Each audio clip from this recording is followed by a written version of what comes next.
E são nossos convidados José Goldenberg, professor do Instituto de Eletrotécnica e Energia da Universidade de São Paulo, o ambientalista João Paulo Capobianco e Ricardo Carvalho, comentarista do Jornal da Gazeta. Muito boa noite a todos, muito obrigada por aceitarem o nosso convite, por estarem aqui.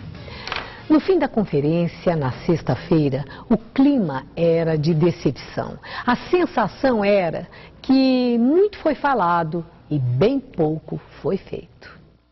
Na prática, Estados Unidos e China, os maiores poluidores do planeta, não cederam em nada, além do que já haviam proposto. No discurso, Obama disse que esta é a hora da decisão e que os países precisam entender que ninguém vai conseguir tudo o que quer.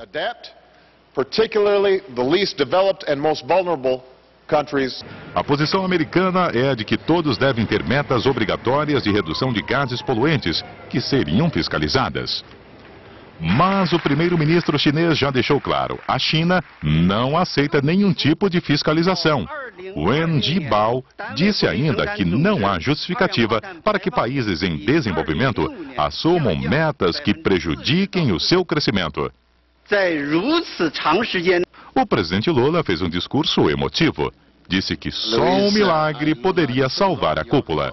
Como eu acredito em Deus, eu acredito em milagre, ele pode acontecer. E quero fazer parte dele. Mas para que esse milagre aconteça, nós precisamos levar em conta que teve dois grupos trabalhando os documentos aqui que nós não podemos esquecer. Portanto, o documento é muito importante dos grupos aqui. Segundo, que a gente possa fazer um documento político para servir de base de guarda-chuva também é possível fazer. Se a gente entender três coisas. Primeiro, Kyoto, Convenção Quadro, MRV não pode adentrar a soberania dos países. Cada país tem que ter, sabe, a competência de se autofiscalizar. E ao mesmo tempo que o dinheiro seja colocado para os países efetivamente mais pobres. Depois de 2 semanas de negociação, Copenhague não estabeleceu metas de corte de gases estufa para 2020. Fala-se apenas em uma redução de 50% das emissões até 2050, sem especificar como. Fala-se também em um fundo de 100 bilhões de dólares por ano para evitar o aquecimento global, sem especificar de onde virá o dinheiro, nem como ele será usado.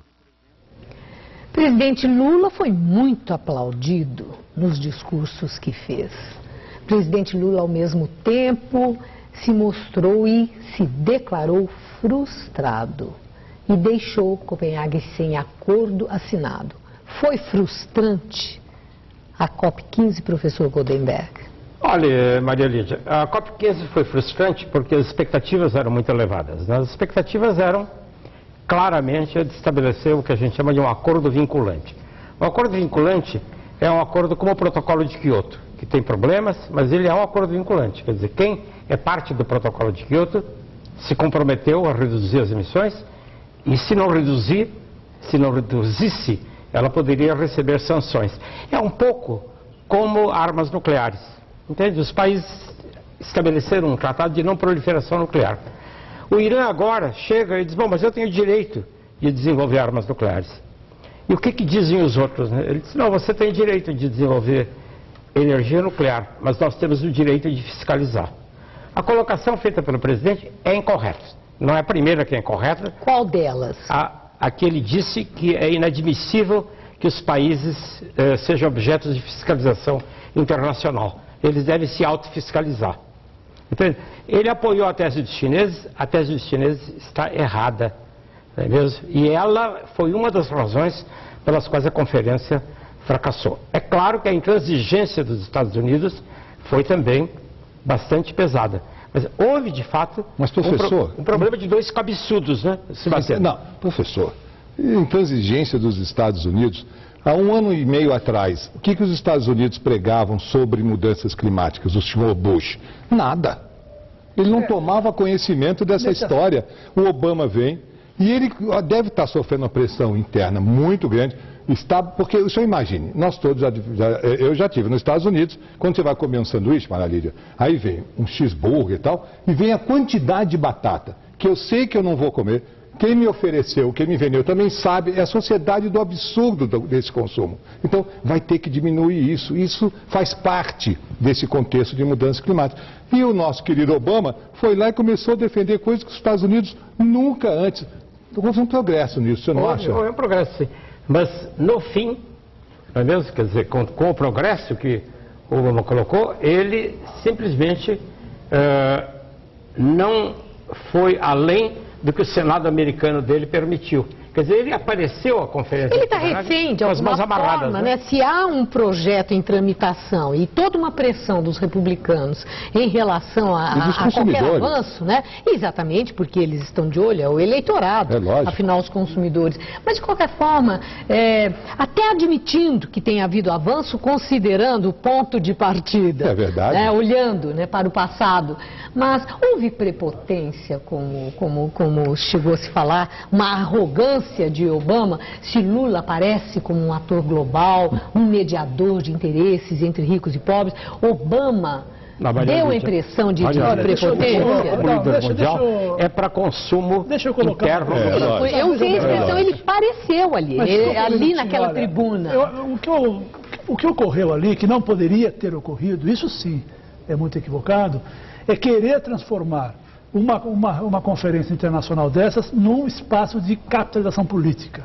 No caso do Brasil, por exemplo, é claro que o Brasil fez um papel importante ali, e é evidente que o presidente Lula teve uma presença importante, mas esse assunto se tornou importante no governo a partir de 15 dias atrás. Até então, o esforço feito pela sociedade brasileira e por muitos que passaram pelo governo foi de que esse assunto fosse importante sempre, e ele nunca foi importante. Aliás, já vista que a pessoa que foi representar e presidir a delegação brasileira, literalmente não tem nenhum compromisso com a agenda. Portanto, essa contradição ficou evidente. E não se pode transformar a conferência de Copenhague num espaço onde um presidente que não fez eleição de casa brilha, e aquele que, aí eu discordo do professor Goldenberg, o que ocorreu nos Estados Unidos, no meu ponto de vista, é uma revolução.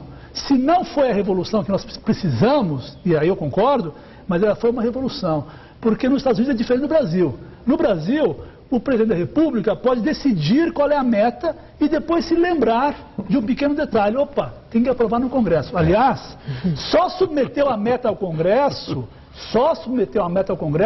porque a senadora Marina Silva ia apresentar um projeto de lei para transformar a meta que o presidente propôs em lei. E aí o governo correu na frente e mandou seu líder apresentar. Ou seja, estamos em campanha. Aqui temos ano eleitoral. Não, mas o presidente Obama, veja bem. Ninguém perde aqui no Brasil não dá para perder. Mas nos Estados Unidos é diferente. Quer dizer, o presidente Clinton fez o que o Obama agora, graças a Deus, não fez. O presidente Clinton quis forçar o governo, o Congresso americano a assumir metas, quis forçar o Congresso americano a assumir Kyoto. E não conseguiu fazer.